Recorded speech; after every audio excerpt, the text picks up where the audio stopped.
On reprend.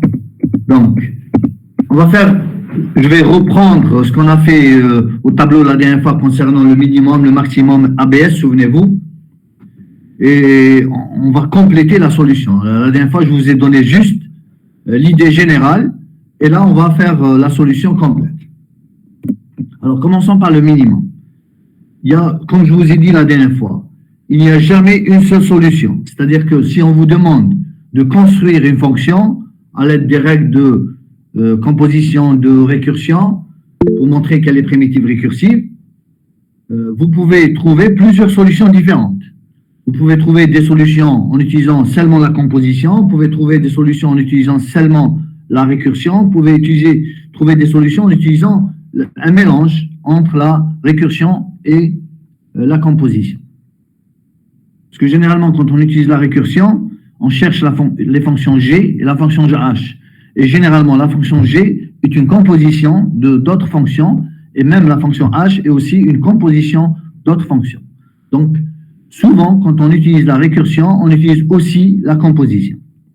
Mais des fois, on peut, comme ici, on peut trouver une solution en utilisant seulement la composition. Alors, qu'est-ce qu'on a dit? On a dit la dernière fois, on a dit que on va utiliser la fonction moins.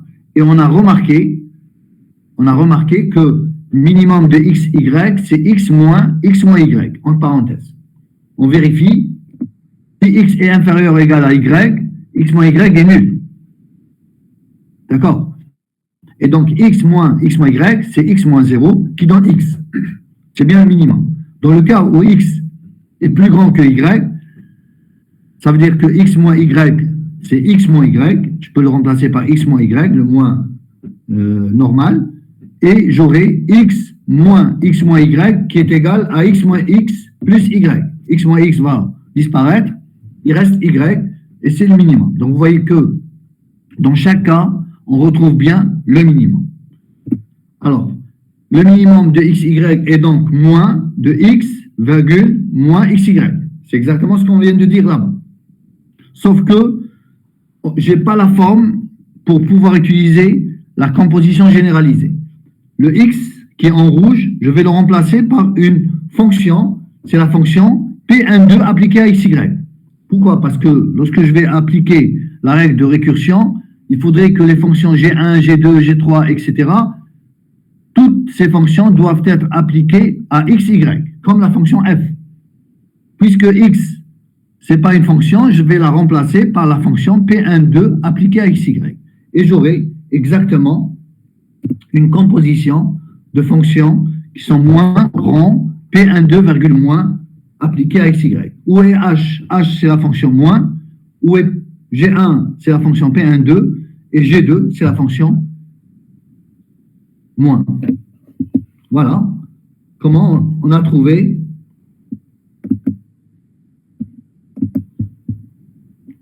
que la fonction moins est une fonction qui est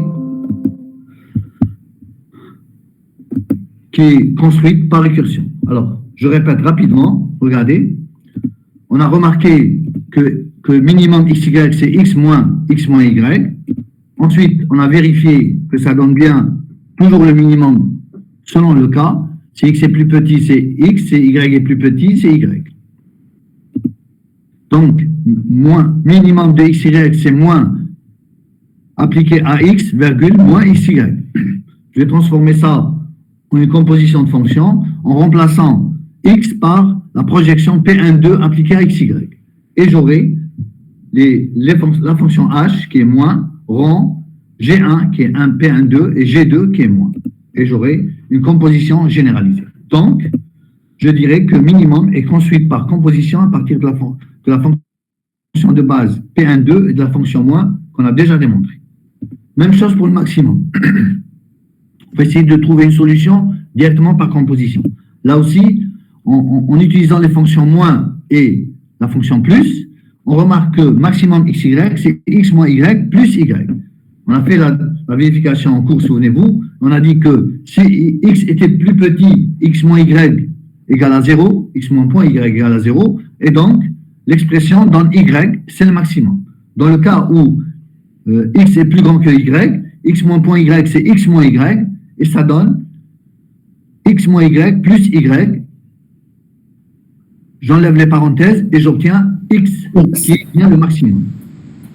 D'accord? Dans tous les cas, l'expression me donne toujours le maximum.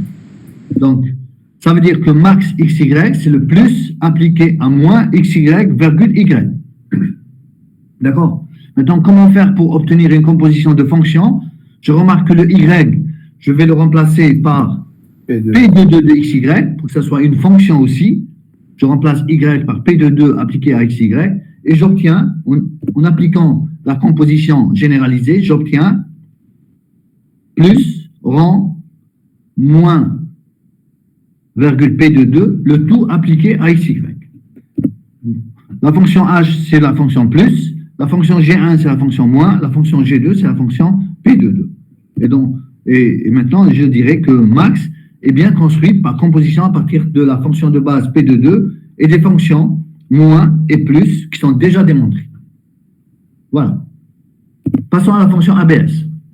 Alors, pour ABS, j'ai deux solutions. La dernière fois, je vous ai donné une solution, et une seule solution. Aujourd'hui, on va faire deux solutions. Alors, qu'est-ce qu'on a dit la dernière fois? On va essayer aussi de le faire par composition. Qu'est-ce qu'on remarque?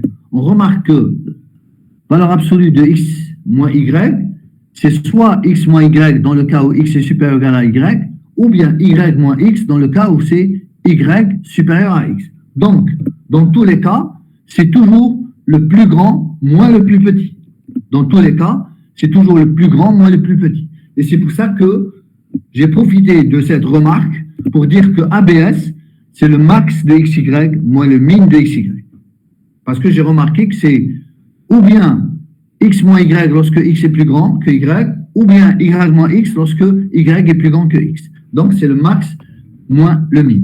Alors, comme je ne peux pas utiliser le moins arithmétique normale, je vais utiliser le moins point. Et là, il n'y a aucun problème. Pourquoi? Parce que la partie gauche du moins est toujours supérieure ou égale à la partie droite. Parce que le maximum est toujours supérieur ou égal au minimum. Et donc, je peux dire que c'est la fonction moins appliquée à max de xy, virgule min de xy. Et là, je vais appliquer la composition généralisée qui va me donner moins rond max virgule min. Donc, c'est h qui est moins, G1 c'est max, G2 c'est min. Donc, c'est h rond G1, G2. Et ça marche. Voilà, j'ai pu construire ma fonction ABS en utilisant trois fonctions qui sont la fonction moins, la fonction max, la fonction min, déjà démontrées. Regardons maintenant une deuxième solution. Une deuxième solution pour ABS serait la suivante.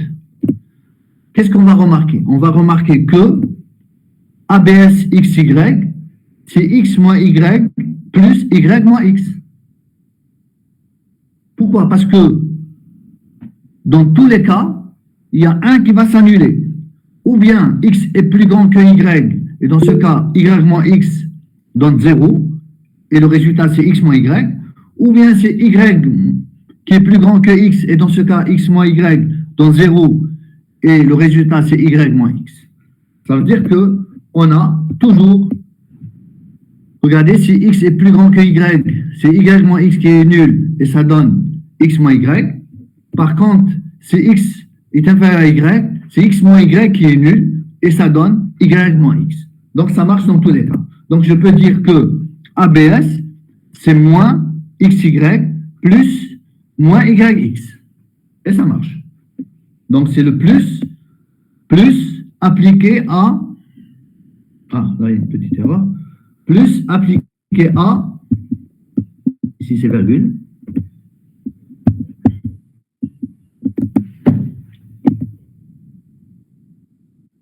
Donc, c'est le plus. Qu'est-ce que j'ai fait? Oui.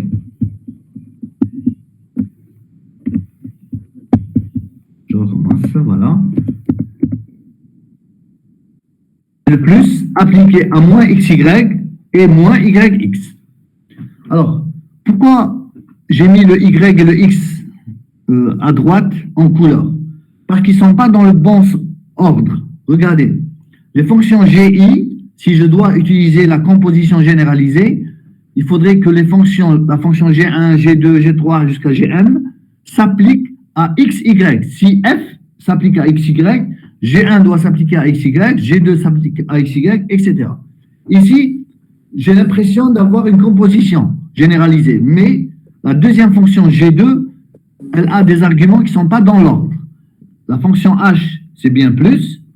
La fonction G1, c'est le premier moins à gauche, parce qu'il s'applique sur XY. Mais je ne peux pas dire que la fonction G2, c'est moins, parce que ce deuxième moins, cette deuxième fonction G2, ne s'applique pas à YX. Alors, comment faire pour résoudre ce problème? Tout simplement, voilà, toujours les projections. Les projections, on met les silco. Je remplace chaque variable, le Y comme étant P22 de XY, et le X P12 appliqué à XY. Et j'aurai ça.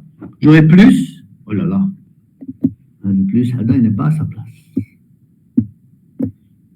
Voilà. J'aurai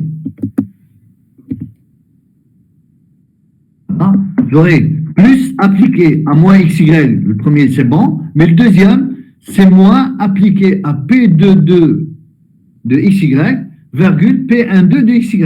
Ça veut dire que le Y a été remplacé par P22 appliqué à XY et le X a été remplacé par P12 appliqué à XY. Pour garder l'ordre, il faudrait que l'ordre soit maintenu.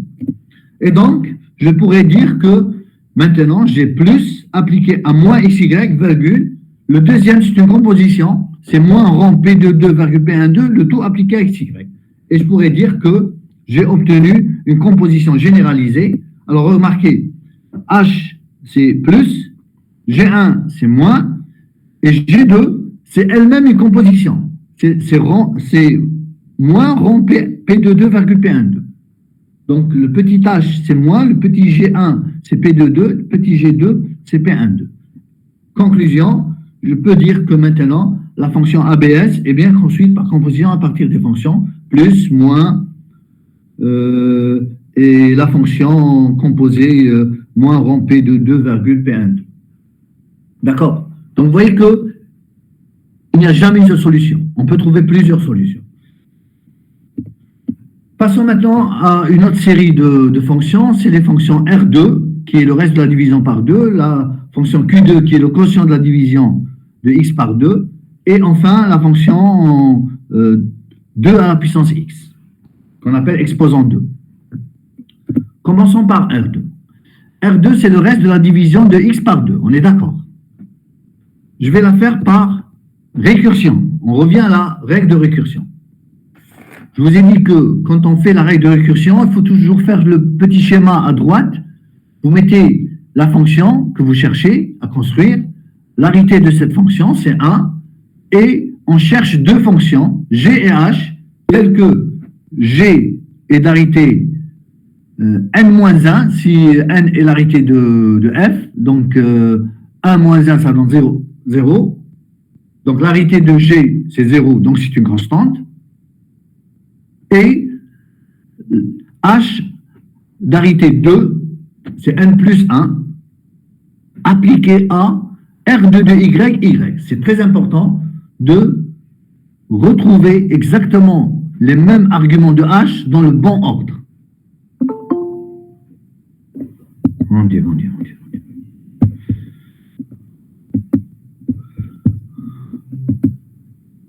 Voilà.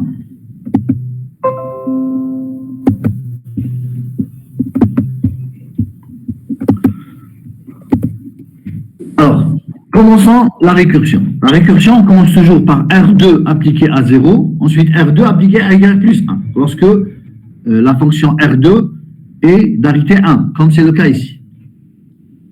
Donc, R2 appliqué à 0, ça donne 0, et c'est la constante 0 ou bien Z0, c'est comme vous voulez. R2 appliqué à Y plus 1. Ici, regardez.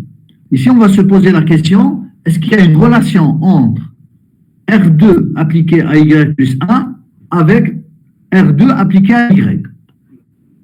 C'est-à-dire que si je rajoute 1 à Y, est-ce qu'il y a une relation entre l'ancien reste et le nouveau reste? Prenons un exemple. Ah, ça. Regardez l'exemple. Si je prends 5, Donc, y égale à 5. Si je divise par 2, le reste, c'est 1. Si je fais plus 1, y plus 1, donc je passe de 5 à 6.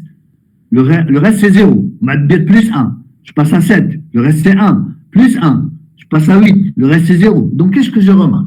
Je remarque que si l'ancien reste, c'est 1, le nouveau reste, c'est 0. Et si l'ancien reste, c'est 0, le nouveau reste, c'est 1. Où je m'attends l'ancien reste. L'ancien reste, maintenant, R2 appliqué à Y. Et le nouveau reste, R2 appliqué à Y plus 1. Le nouveau, c'est lorsque je rajoute 1 à Y. Donc, c'est soit 1 lorsque l'ancien reste R2 de Y égale à 0, soit 0 lorsque R2 de Y est égal à 1. Et donc, je peux écrire la chose suivante. R2 appliqué à Y plus 1 est égal à 1 si R2 de Y égale à 0 est égal à 0 si R2 de Y égale à 1. C'est ça la relation qu'il faut trouver, justement. C'est la clé de la solution. Si vous ne trouvez pas de relation, peut-être qu'il y en a d'autres, mais pour l'instant, on a trouvé celle-là, elle marche. Si vous ne trouvez pas la relation entre R2 de Y plus 1 et R2 de Y, ça va être un peu compliqué de trouver. Ici, on l'a trouvé. 1 si R2 de Y égale à 0, 0 si R2 de Y égale à 1. Et comment je vais écrire tout ça? Je vais dire que ça ressemble à quoi? Ça ressemble à un SG bar appliqué à R2 de Y. Parce que remplacer R2 de Y par Z. Donc, c'est 1 si Z égale à 0, 0 si Z égale à 1. Et ça, c'est SG bar de Z. D'accord?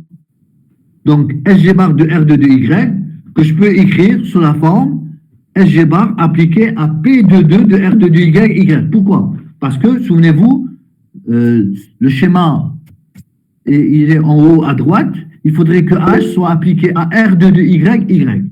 Ici, j'ai R2 de Y seulement, il me manque Y, donc je rajoute Y et je fais la projection du deuxième.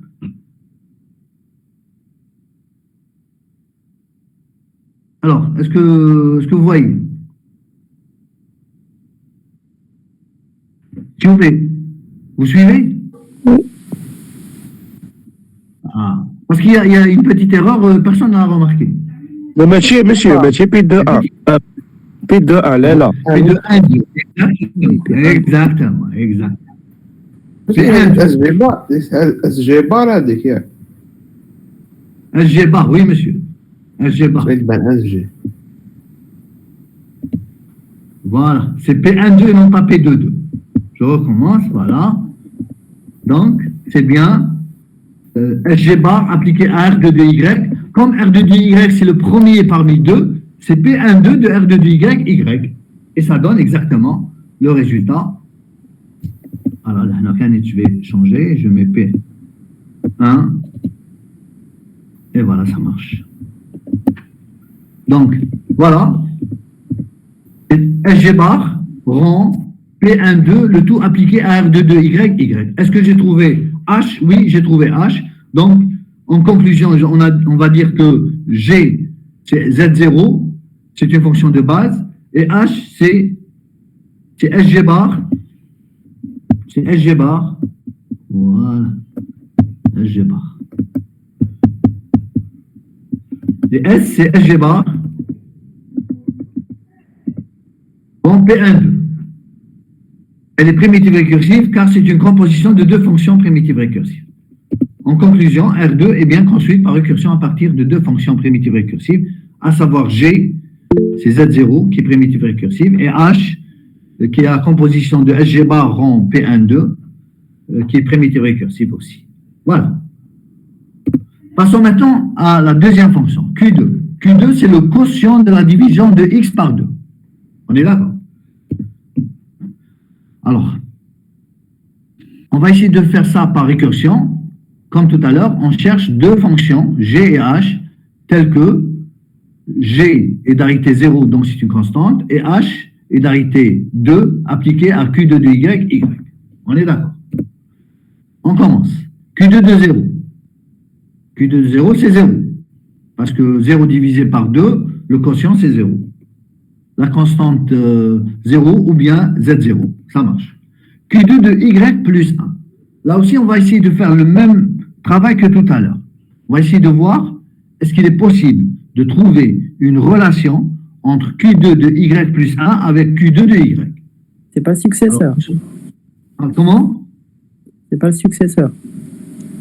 Voilà, c'est successeur. Ça ne peut pas être le successeur. SG, monsieur. Voilà, j'ai compris. Est-ce que c'est toujours plus 1? Non. Est-ce que Q2 de Y plus 1, c'est Q2 de Y plus 1? Ben non, je vais vous donner un exemple. Regardez. J'ai 4 divisé par 2. 4 divisé par 2. Le quotient, c'est 2. Maintenant, Y plus 1. Je passe à 4, je passe à 5. 5 divisé par 2. Qu'est-ce que vous remarquez? Le quotient ne change pas. Il était 2, maintenant il reste toujours 2. Je passe à plus 1. 5 plus 1, c'est 6. 6 divisé par 2. Ah, maintenant le quotient passe à plus 1. Il devient 3. 6 plus 1. Le quotient ne change pas. Il reste 3. 7 plus 1, c'est 8. 8. Ah, maintenant, c'est plus 1. 3 plus, il devient 4. 8 plus 1, 9. 9 div 2, le quotient 4, ne bouge pas. Donc, qu'est-ce que je remarque? Il y a, des fois, le quotient, il passe à plus 1, mais des fois, c'est l'ancien quotient, il ne bouge pas. Donc, 2, il reste 2. Ma 3, il reste 3. Ma 4, il reste 4. Mais des fois, il passe de 2 à 3, il passe de 3 à 4, etc. La question est, Uqtash, il reste le même, et Uqtash, il تبدل. C'est ça le... Si les paires, il reste le même. S'il est impair, il change. Oui, mais il faut trouver ça en termes de fonction. Hein. Qu'est-ce que je vous ai mis en rouge? Regardez. Si l'ancien reste est nul, regardez, il ne change pas. Le nouveau quotient ne change pas. Si l'ancien reste n'est pas nul, le nouveau quotient, il est plus 1. Parce qu'en réalité, quand vous allez faire y plus 1, vous allez rajouter le reste plus le 1. Il y en a 2. Donc c'est pour ça qu'il y a plus 1 dans le quotient. Donc si l'ancien reste est nul, le nouveau quotient ne change pas. Si l'ancien reste est égal à 1, le nouveau quotient c'est plus 1. Etc. etc. Donc comment on va écrire tout ça? Voilà comment on va écrire. C'est ou bien Q2 de Y, ça veut dire qu'il ne change pas, ou bien c'est Q2 de Y plus 1, qui m'a le successeur. Mais ce n'est pas toujours le successeur. C'est soit le successeur, car Q2 de Y, soit Q2 de Y, il ne change pas. Donc quand est-ce que c'est Q2 de Y? C'est Q2 de Y lorsque R2 de Y égale à 0. Regardez, si l'ancien reste, c'est nul, le quotient ne bouge pas. 2, 2. Si l'ancien reste égal à 0, le quotient ne bouge pas. 3, 3. Si l'ancien reste égal à 0, le quotient 4, 4. Le nouveau quotient, c'est 4. Il ne change pas. Par contre, il sera augmenté de 1, ce sera l'ancien quotient plus 1, si l'ancien reste est égal à 1. Parce que ce qui est intéressant avec la division par 2, c'est que le reste, c'est soit 0, soit 1. D'accord? Le reste est soit 0, soit 1. Maintenant, on a trouvé cette relation, tant mieux. Comment faire pour rendre tout ça en tant qu'une fonction? C'est pas évident. Regardez ce que je vais faire. Je vais écrire la chose, parce que le résultat de Q2 appliqué à Y plus 1, c'est Q2 de Y si condition 1, et Q2 de Y plus 1 si condition 2. Donc, regardez comment je vais faire. Je vais dire tout simplement, c'est Q2 de Y plus, soit je rajoute 0, soit je rajoute 1. Je rajoute 0 avec la même condition, si R2 de Y égale à 0, et je rajoute 1 si R2 de Y égale à 1. D'accord?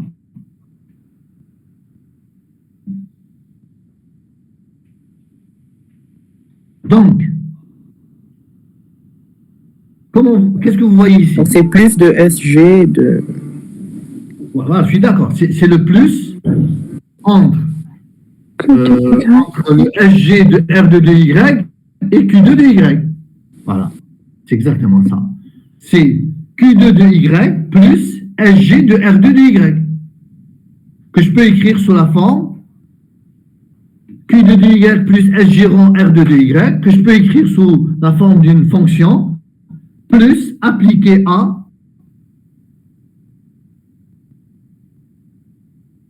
Là, il manque un petit rang. D'accord. Et voilà.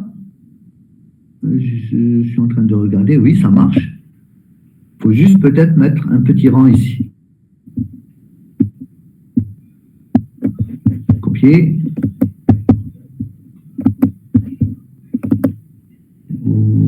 Voilà.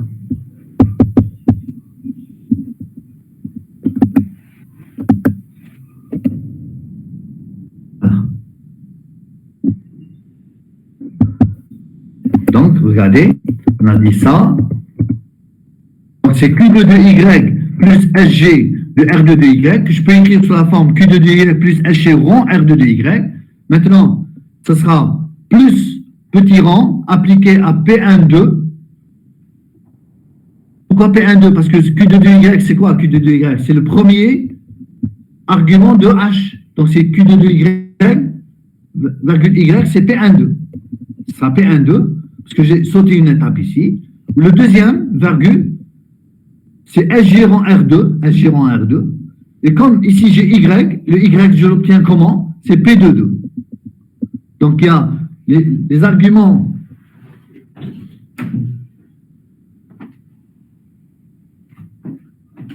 Pardon, les arguments de plus, c'est ou bien c'est Q de 2Y, qui est le premier argument parmi deux de Q de 2Y, ou bien SG rang R2 appliqué à P de 2, appliqué à Q de 2Y. Voilà. Que je peux écrire sous la forme d'une composition généralisée et appliquée à Q de 2Y. Donc, nous avons trouvé deux fonctions, la fonction G, c'est Z0, et la fonction H, qui est une composition de fonctions primitives récursives. Et donc, la fonction Q2 est primitive récursive. Voilà. Monsieur, Oui.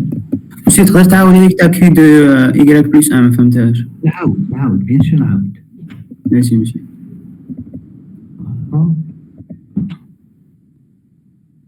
J'ai sauté une étape, c'est pour ça que ça n'apparaît pas très très bien.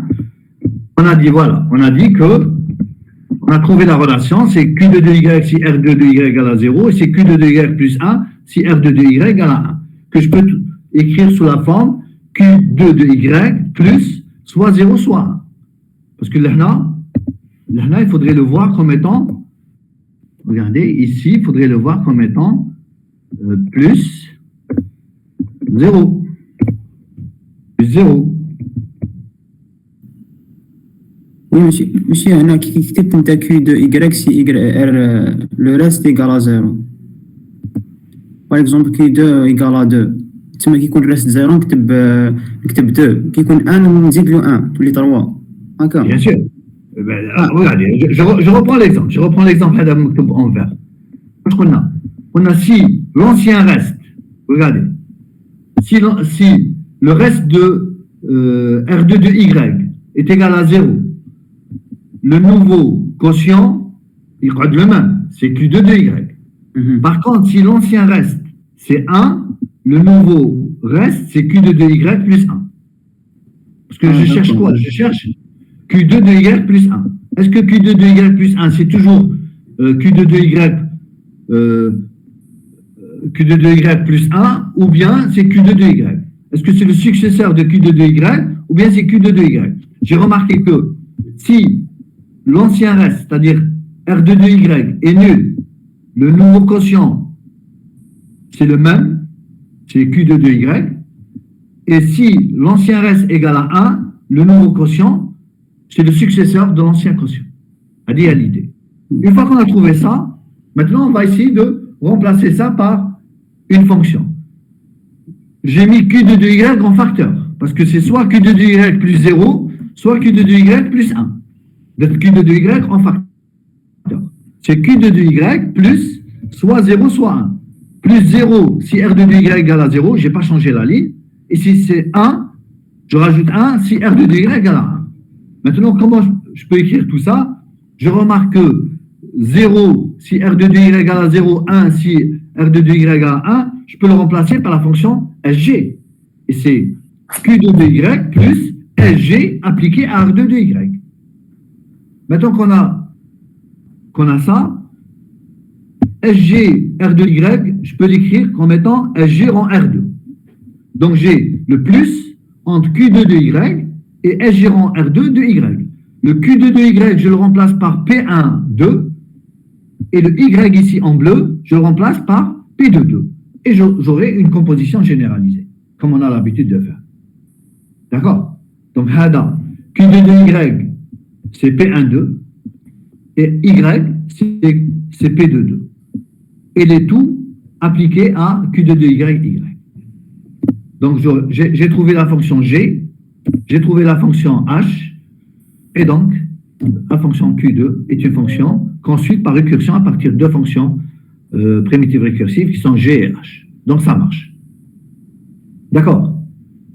Une dernière avant d'aller plus loin, c'est l'exposant 2 ou puissance 2 de puissance x. D'accord? On va la faire par récursion. Là aussi, on a deux fonctions g et h à chercher. La fonction g est d'arrêté 0, c'est une constante, et la fonction h appliquée à exposant de y, virgule y. Je commence. Exposant 2 de y, c'est 2 à la puissance 0. Et 2 à la puissance 0, c'est 1. Ou bien c'est la constante 1, directement. C'est le successeur de 0. Ça marche aussi. Maintenant, dans le cas exposant 2 de y plus 1, je prends la définition de la fonction. Donc, c'est 2 à la puissance y plus 1. Et 2 à la puissance y plus 1, je peux l'écrire sous la forme 2 à la puissance y plus 2. Pourquoi c'est intéressant de faire de cette manière? Parce que je vais obtenir exposant 2 de y. Donc, je trouve directement la relation entre exposant 2 de y plus 1 avec exposant 2 de y. Donc, c'est exposant 2 de y fois 2 que je peux écrire sous la forme d'une multiplication entre exposant 2 de y et 2. Et 2, comment je vais écrire 2? Je vais l'écrire comme étant le successeur de 0. D'accord? Puisque je dois trouver que des fonctions. Donc 2, je le remplace par successeur de successeur appliqué à z de y. Pourquoi j'ai utilisé y et non pas x? Parce que dans ce deuxième point, il n'y a pas x. Regardez, h est appliqué à exposant 2 de y. Donc, pourquoi ici, je vais m'encombrer avec une variable que je ne vais pas utiliser? C'est la variable y qui m'importe. Donc, je fais successeur de 0 appliqué à y. Et j'obtiens ma fonction. Maintenant, bien sûr, je vais appliquer les deux projections parce que exposant 2 de y, c'est P1,2, c'est le premier argument. Donc, c'est P1,2. Et y, c'est P2,2. Et j'aurai multiplié rang P1,2, virgule, successeur de Z1, rang P2,2, le tout appliqué à exposant 2 de y, virgule y. Voilà, j'ai trouvé tout ce qu'il faut. Donc, G est une constante, donc primitive récursive, et H, c'est la composition entre multiplié, appliqué à P1,2, virgule, successeur de 0 de Z de 1, rang P2,2. Et voilà. Donc, la fonction exposant 2 est une fonction construite par récursion à partir des fonctions G et H. Donc, elle est primitive récursive. Voilà. On a fini cette partie. Il y aura d'autres exercices qu'on va faire en présentiel. Ça demandera peut-être beaucoup plus de discussion. Et on passera à autre chose. Alors.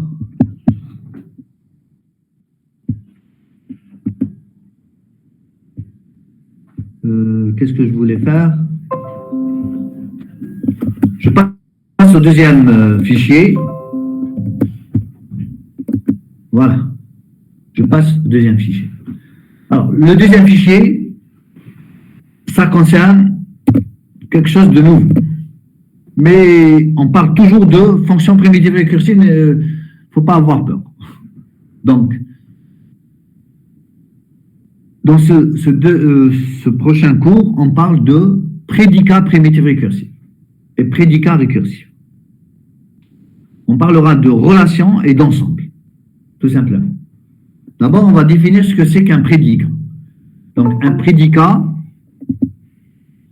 mon Dieu, un prédicat,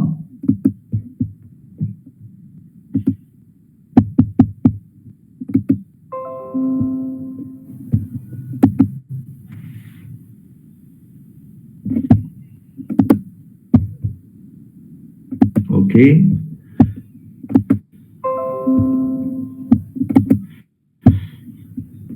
Est-ce que vous arrivez à voir l'écran, s'il vous plaît? Définition d'un prédicat. Alors, un prédicat P défini sur MK décrit une propriété d'un K uplé. Un K uplé, c'est X1, XK. D'accord? X1, XK. On va mettre un X ici.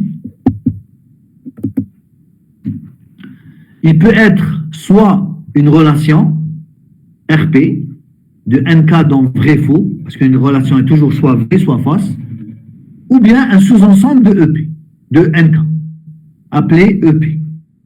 Donc le prédicat P, c'est soit une relation R, soit un sous-ensemble E. Vous allez voir que c'est la même chose. Notre façon de voir les choses,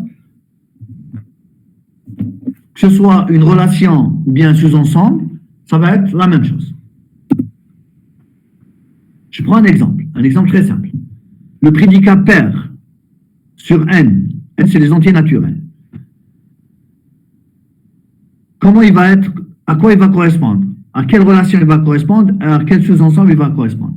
Il va correspondre à la relation pair de X qui est égale à vrai si X est pair, faux si X n'est pas pair. Sinon, vous voyez que c'est soit vrai, soit faux. Il correspond à quel sous-ensemble? Il correspond à l'ensemble de tous les entiers qui sont pairs. 0, 2, 4, 6, 8, etc. C'est un sous-ensemble de N. Prenons un deuxième exemple. Deuxième exemple, c'est le prédicat sup, qui est supérieur, défini sur N2. Défini sur N2. Il est défini par quoi? C'est soit la relation R supérieur XY, cette fois-ci c'est binaire. Elle est vraie si X est supérieur strictement à Y, et la relation est fausse dans le cas où X est inférieur ou égal à Y. Il correspond à quel sous-ensemble de N2? C'est tous les couples XY appartenant à N2 tels que X est supérieur à Y. Je donne un exemple. Les couples, ça peut être 1, 0, 2, 0, 2, 1, 5, 3, etc. Il faudrait que l'élément de gauche doit être supérieur strictement à l'élément de droite. C'est tout. Tous les couples. Il y a une infinité, bien sûr. Voilà. Donc, quand je parle d'un prédicat, il faut toujours penser à soit une relation qui est vraie ou fausse, soit un sous-ensemble de NK. Maintenant qu'on a vu ce que c'est qu'un prédicat, on va définir ce que c'est qu'une fonction caractéristique du prédicat. Donc, soit P, un prédicat, donc c'est une relation où il y a un sous-ensemble, défini sur NK.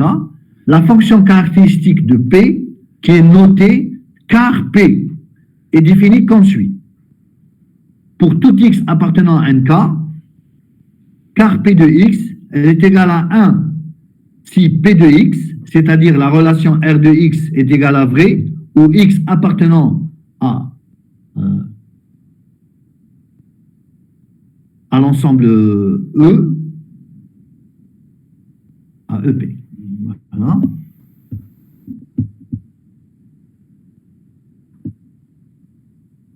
S'il vous plaît, est-ce que vous m'entendez? Oui, mais enfin, c'est pour moi. ما فهمتش هذا واش غندير monsieur. C'est un peu flou. Donc on va faire rapidement, copier.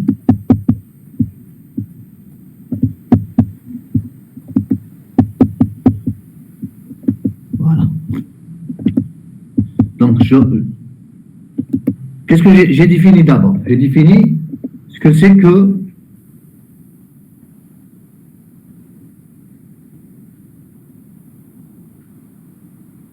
c'est qu'un prédicat? Un prédicat, c'est soit une relation, soit un sous-ensemble. On est d'accord? Un prédicat, c'est soit une relation, soit un sous-ensemble. Je prends un exemple. Le prédicat pair, c'est soit la relation pair, qui est vraie si X est pair, faux sinon, ou bien c'est un sous-ensemble de N qui est l'ensemble des nombres pairs. D'accord? 0, 2, 4, 6.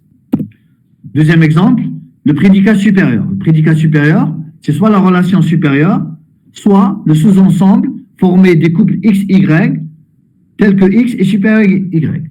Donc, quand il s'agit d'une relation, c'est toujours vrai ou faux. Elle est vraie si X est plus grand que Y. Elle est fausse si X est inférieur ou égal à Y. Et quand il s'agit d'un ensemble, c'est tous les couples X, Y, tels que X est supérieur ou égal à Y. On est d'accord jusqu'ici? Il y a des gens qui arrivent maintenant, je ne comprends pas. Je ne comprends pas.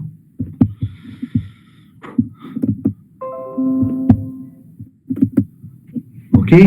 Donc, maintenant, on va définir ce que c'est qu'une fonction caractéristique d'un prédicat, ou d'une relation, ou d'un sous-ensemble. C'est pareil. Parce que quand on dit prédicat, ça peut être soit une relation, soit un sous-ensemble. C'est pareil. Donc, la fonction caractéristique du prédicat P, notée car de P, est définie comme suit. Car P de X, elle est égale à 1 si la relation R est vraie ou bien X appartient à EP. Elle est égale à 0 si non P de X, ça veut dire que la relation RP de X est égale à faux ou bien X n'appartient pas à EP. Voilà ce que je veux dire.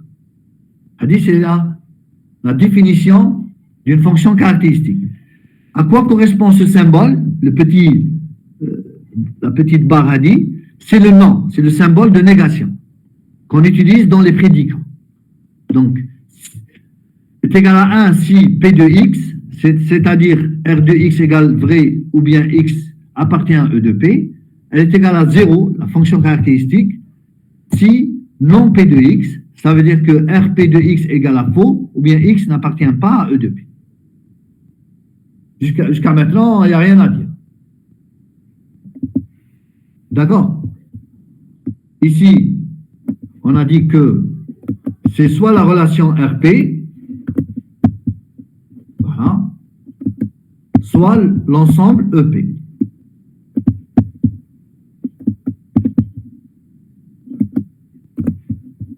Voilà. Donc, je reprends la définition. Un prédicat P, c'est soit la relation RP ou bien le sous-ensemble EP. On définit la fonction caractéristique de P, notée car de P, de la manière suivante. Car P de X est égal à 1 si P de X, c'est-à-dire RP de X égale vrai ou X appartient à E de P, est égal à 0 si non P de X, c'est-à-dire que RP de X égale à faux ou X n'appartient pas à E de P. Et ce petit symbole veut dire non. C'est la fonction caractéristique. Regardons les deux fonctions caractéristiques, tu as les deux prédicats au début, les deux exemples. On a donné deux exemples. Premier exemple, c'est le prédicat pair. Deuxième exemple, c'est le prédicat sup. Quelle est la fonction caractéristique du prédicat pair? On va écrire car P de X, c'est 1 si X est pair, 0 sinon. Et quelle est la fonction caractéristique du prédicat sup? Car supérieur de xy est égal à 1 si x est plus grand que y, 0 sinon. D'accord?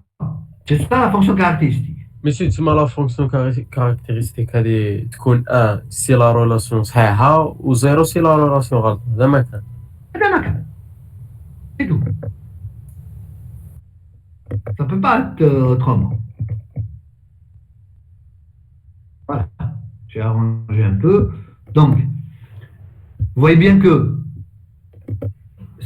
si vous avez une relation, parlons de relation, la relation, donnez-moi des exemples de relations. Ça peut être pair, impair, premier, divisé par 10, multiple de 3, c'est des relations monaires. Regardons des relations binaires. Les relations binaires, supérieur, inférieur, supérieur égal, inférieur égal, x divisé par y, le premier multiple du deuxième. D'accord? X égale à y, l'égalité, ça peut être une relation. Tout ça, c'est des relations. Maintenant, on cherche à savoir, est-ce qu'une relation est primitive récursive? Pour savoir est-ce qu'elle est primitive récursive, il faut d'abord trouver sa fonction caractéristique. Quelle est la fonction caractéristique d'une relation? Je prends deux exemples ici. Le premier exemple, une relation monaire qui est paire. Le deuxième, c'est une relation binaire qui est sup. Quelle est la fonction caractéristique de paire? Car paire de x est égale à 1 si x est paire, 0 sinon. Car car supérieur de xy pour la fonction caractéristique de prédicat sup, ça donne quoi? Ça donne 1 si x est supérieur à y, 0 sinon. Donc c'est 1 ou 0. Maintenant, dans la deuxième définition, on cherche à savoir quand est-ce qu'on dira que la relation ou bien le sous-ensemble est primitive récursive. Alors, le prédicat P, relation ou bien sous-ensemble, est primitive récursive si et seulement si sa fonction caractéristique, car de P, est primitive récursive. C'est tout. Donc, je vous donne une relation ou bien un sous-ensemble. Et je vous dis, est-ce que cette relation ou bien ce sous-ensemble est primitive récursive? Qu'est-ce que vous allez faire? Vous allez trouver la fonction caractéristique de la relation ou bien du sous-ensemble. Une fois que vous trouvez la fonction caractéristique, vous allez dire, est-ce que la fonction caractéristique est primitive récursive? Il faut construire la fonction caractéristique de ce prédicat. Si vous trouvez que la fonction caractéristique est primitive récursive, donc le prédicat devient primitive récursive. Donc, montrer qu'un prédicat P, c'est-à-dire une relation ou bien un sous-ensemble défini sur n cas, est primitive récursive, revient à montrer que sa fonction caractéristique car de P est primitive récursive. Ok. Prenons un exemple. Je prends le prédicat paire. Le prédicat paire, quelle est sa fonction caractéristique? Car paire de x est égal à 1 si x est paire, 0 sinon. C'est-à-dire la fonction caractéristique. Est-ce que cette fonction caractéristique est primitive récursive? Pour montrer que cette fonction caractéristique est primitive, d'abord, est-ce que le prédicat paire est primitive récursive? Le prédicat paire est primitive récursive si sa fonction caractéristique est primitive récursive. Maintenant, comment montrer que la fonction caractéristique est primitive récursive? C'est ce qu'on va voir dans cet exemple. Alors, remarquez une chose. Remarquez que les fonctions caractéristiques retournent toujours 1 ou 0. D'accord? 1 si le prédicat est vrai, 0 si le prédicat est faux. Maintenant, pour pouvoir justement avoir toujours 1 ou 0, pensez à utiliser les fonctions SG ou SG bar. Utilisez toujours les fonctions SG et SG bar. Pourquoi on utilise SG ou SG bar? Parce que SG appliqué à quelque chose, ça donne toujours 1 ou 0. SG bar appliqué à quelque chose, ça donne 1 ou 0. Donc souvent, lorsque vous cherchez la fonction, est-ce que la fonction caractéristique d'un prédicat P est primitive récursive, la construction utilise toujours SG ou SG bar. À 99,99%, on utilise soit SG, soit SG bar. Alors, regardons, est-ce que ça marche? Ici. Je cherche, est-ce que la fonction car paire est primitive récursive? Alors, qu'est-ce que je remarque? Je remarque que si x est paire, la fonction R2 de x, elle est comment? C'est quoi R2 de x déjà? R2 de x, c'est 0. Le reste de la division. Si x est paire, le reste de la division par 2 est comment? 0. Donc, si x est paire, le reste de la division de x par 2 est nul. On est d'accord? Donc, comment je peux écrire car paire de x? Je vais dire que c'est 1 si R2 de x égale 0, et c'est 0 si R2 de x égale à 1. Et ça, c'est quoi en réalité? C'est SG bar de R2 de x. Ça, c'est SG bar de R2 de x. Que je peux écrire SG bar en R2, le tout appliqué à x. Est-ce que SG bar en R2 est primitive récursive? Oui, parce que c'est une composition de deux fonctions primitives récursives. SG bar est une fonction de base, R2, on l'a déjà démontré. Conclusion, car paire est une fonction primitive récursive. Parce qu'elle est construite par récursion, par composition à partir de la fonction SG bar et la fonction R2. Donc le prédicat paire est primitive récursive. C'est comme ça qu'on fait. Prenons le deuxième exemple. Le deuxième exemple, c'était supérieur, souvenez-vous. Cette fois-ci, c'est un prédicat. C'est un prédicat binaire. C'est un prédicat binaire. Toujours des choses qui manquent, c'est pas grave. Ok, voilà. C'est un prédicat binaire. Alors, sa fonction caractéristique, c'est quoi? Car P de xy, car supérieur de xy, est égal à 1 si x est supérieur à y, est égal à 0, sinon. Sinon, ça veut dire quoi? Sinon, ça veut dire que x est inférieur ou égal à y. Est-ce que cette fonction, je peux la construire à partir de fonctions qui sont primitives récursives, pour qu'elle devienne primitive récursive? Et si je peux la construire, elle devient primitive récursive, et donc le prédicat sup, la relation sup, devient primitive récursive. Je commence à construire.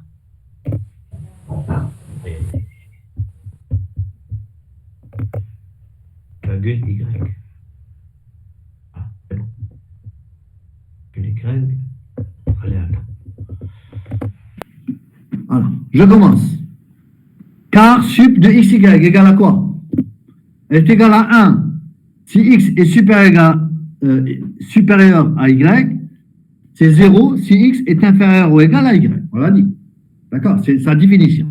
Maintenant, lorsque x est supérieur à y, qu'est-ce que je peux dire sur x moins y? X moins y est supérieur strictement à 0. Et qu'est-ce que je peux dire sur x moins y lorsque x est inférieur ou égal à y? X moins y est inférieur ou égal à 0. Ça, c'est le deuxième cas. Dans le premier cas, si x moins y est positif, ça veut dire que x moins point y est aussi positif. Et dans le deuxième cas, si x moins y est inférieur ou égal à 0, x moins point y est égal à 0. On l'a dit la dernière fois, il faut toujours remplacer le moins par moins point. Essayez de le faire. Pourquoi? Parce qu'on n'a pas de moins, on n'a que le moins point. Donc il faudrait trouver des relations en utilisant le moins point. Donc ça revient à dire que c'est 1 lorsque x moins point y positif, 0 si x moins point y est égal à 0. Donc c'est SG de moins. Oui. C'est SG de x moins y, tout simplement. C'est SG appliqué à moins xy. Est-ce qu'elle est primitive récursive? Oui, parce que c'est une composition de deux fonctions primitives récursives. SG, fonction de base, moins déjà démontré. Donc le prédicat sup est un prédicat primitif récursif. Donc vous voyez, tout revient à trouver est-ce que un prédicat est revient à trouver est-ce qu'une fonction est primitive récursive. Voilà. On va faire un troisième exemple. On va faire un troisième exemple.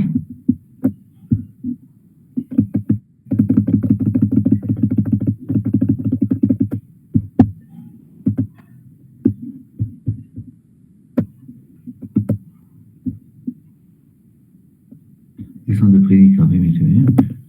Voilà. C'est mes exemples.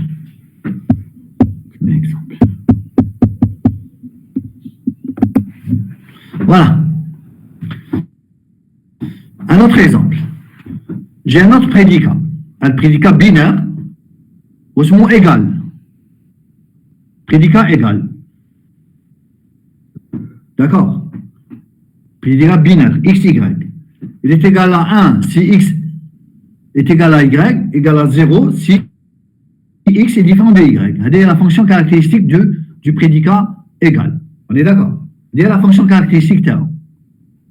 La question est, est-ce que le prédicat égal, ou la relation égale, là on la prend comme étant de relation, est-ce que cette relation, elle est primitive récursive? On va voir, on va essayer de construire, pardon. Non, je peux pas. C'est pas grave. On va essayer de construire cette fonction en utilisant les règles de composition ou bien la règle de récursion. Ici, on va utiliser la règle de composition directement. Alors, dans une première solution, qu'est-ce que je peux dire? Quart de égal xy, c'est SG bar de ABS XY. Pourquoi c'est SG bar de ABS XY? Parce que qu'est-ce que je remarque? ABS, c'est quoi? ABS, c'est la valeur absolue de x moins y. C'est x moins y. Et la valeur absolue de x moins y, quand est-ce qu'elle est nulle? Si x est égal à y. C'est le seul cas. Elle est nulle lorsque x égale à y. Si x est différent de y, elle n'est pas nulle. On est d'accord, elle est positive, mais jamais nulle. Donc, quart de égal xy, qui est égal à 1 si x égale à y, 0 sinon, je peux dire que c'est SG bar de ABS de xy. Parce que si x égale à y, ABS donne 0, et le SG bar donne 1. Et ça marche. Et dans tous les autres cas, ABS est positif, et SG bar de quelque chose de positif, c'est 0. Et donc, c'est SG bar en ABS de XY. Ça marche. Monsieur, on ne peut pas faire vraiment SG bar de moins de XY. Ça ne marche pas dans tous les cas, moins XY. SG bar de Non, moins XY. ici, on ne peut pas faire SG bar de moins XY. SG bar de... Moins de XY. Et ça ne marche pas. Si vous dites SG bar de moins de XY, ça ne marche pas. Allez? Qui dit 1 si x est égal à y? Non, x moins y est égal à 0. Hein? Le x moins y. Donc c'est x moins y est égal à 0. Le x moins y. Le problème, tu as x moins y. Le x moins y. Il est nul, ou bien x égale y, ou bien x inférieur à y. C'est ça le problème. Le x moins y, le x moins point, hein? Je parle de x moins point. Le x moins point y. Quand est-ce qu'il est nul? Il est nul lorsque x égale y, et lorsque x est inférieur à y. Et donc ça ne marche pas. Donc si x est inférieur à y, SG bar de x moins y donne 1. Voilà, je veux que ce soit 1 lorsque x égale y. Si vous prenez x égale à 3 et y égale à 5, 3 moins 0.5, ça donne quoi? 3 moins 0.5, 0. 3 moins 0.5, ça donne 0. Et SG bar de 0, ça donne 1. Donc ça ne marche pas. Vous avez une fonction qui rend 1 avec x différent de y. Je veux que la fonction rend 1 lorsque x est égal à y. Et lorsque x est différent de y, elle retourne toujours 0. Donc le moins seul ne suffit pas. Par contre, dans la deuxième solution, regardez dans la deuxième solution. On vous dit que quart de égal xy, c'est SG bar entre plus moins xy et moins yx. Est-ce que vous êtes d'accord?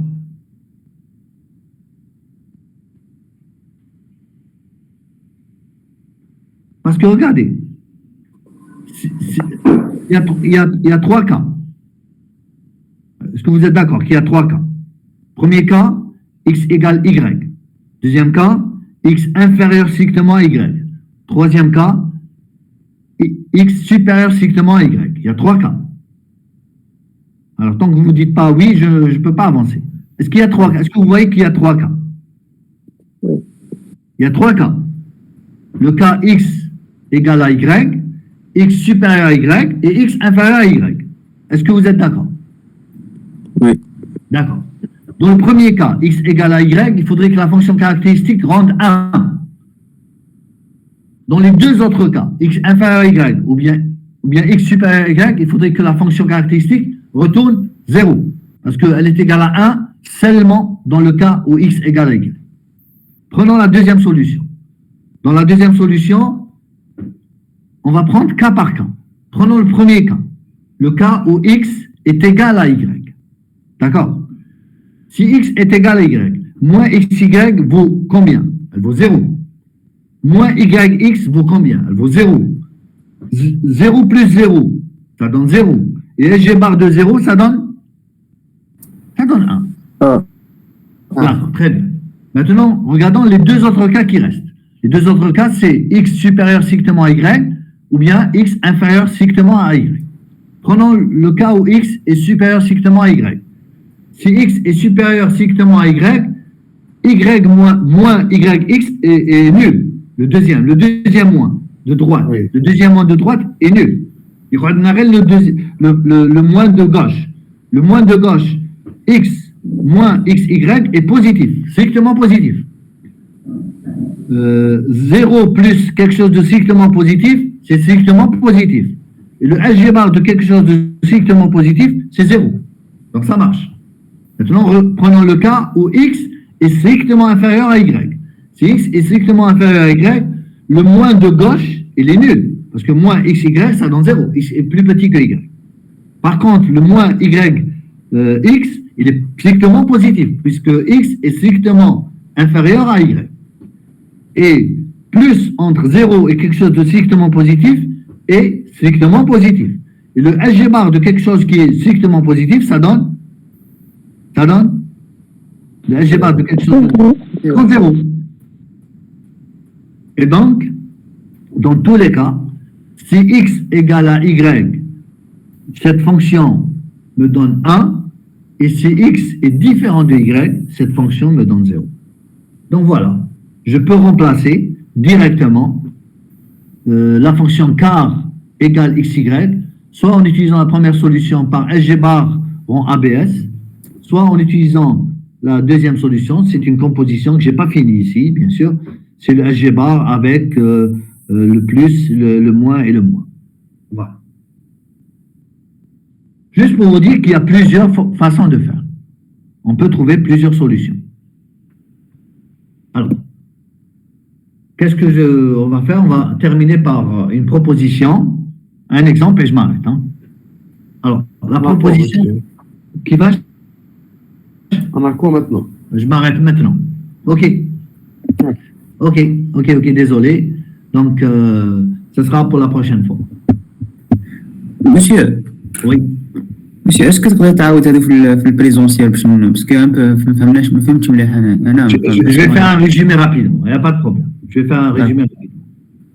Ok, donc en principe, la semaine prochaine, on fera du présentiel, Inch'Allah. Je vais faire un résumé rapidement. Inch'Allah. Voilà. Merci, monsieur. Je vous en prie, je vous en prie. Voilà.